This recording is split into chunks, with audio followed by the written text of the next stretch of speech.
Welcome again to my channel. My name is Chrysa Vafeiadi. I'm a certified physiotherapist, and today we're going to talk about 3 myths in physiotherapy. First myth is that what I hear usually is that physiotherapy hurts. So you are supposed to actually have pain to get better. So no pain, no gain. Well, I would say no pain, all gain. So basically, the goal of physiotherapy is to decrease the pain and it's not to cause more pain. And there's lots of different available tools in our hands nowadays that the physiotherapy session is not supposed to be painful. You may have a little bit of achiness or a little bit of pain, especially if you're not going as soon as you get an injury or a pain to your physio. So the sooner you go, the less pain you will get. Also, the pain that you will feel, it depends on the pain thresholds that the patient has. So if I'm really sensitive, even with light touch, you may have pain. If you're not so sensitive, the pain will not be. You will handle more pressure when you do the hands-on physiotherapy treatments, for example.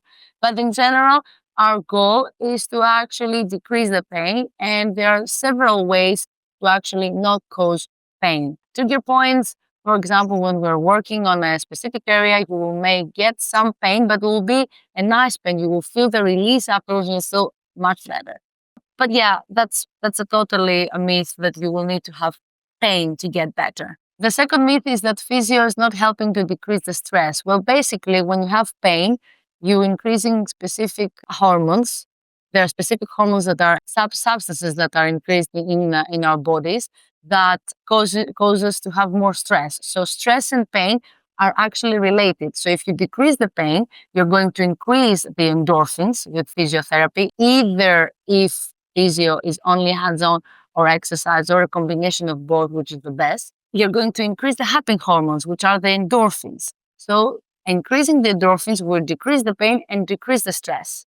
So as you can see, stress and pain are related. With physiotherapy, we're decreasing the pain, so you're decreasing the stress. Specifically, even if you just describe to a patient what actually is happening in their bodies, then straight the stress is decreased and the pain is decreased.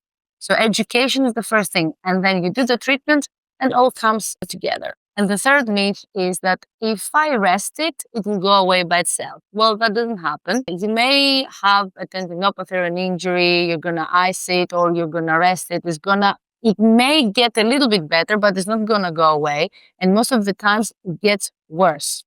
And if that happens, well, then you may have more pain and the pain may become chronic and then becomes a cycle, which you will need the physio forever. So I hope that you understood and that we answered any questions that you may have. If you have any more questions, please drop us a comment. And if you liked our video, please press like and subscribe to our channel for more.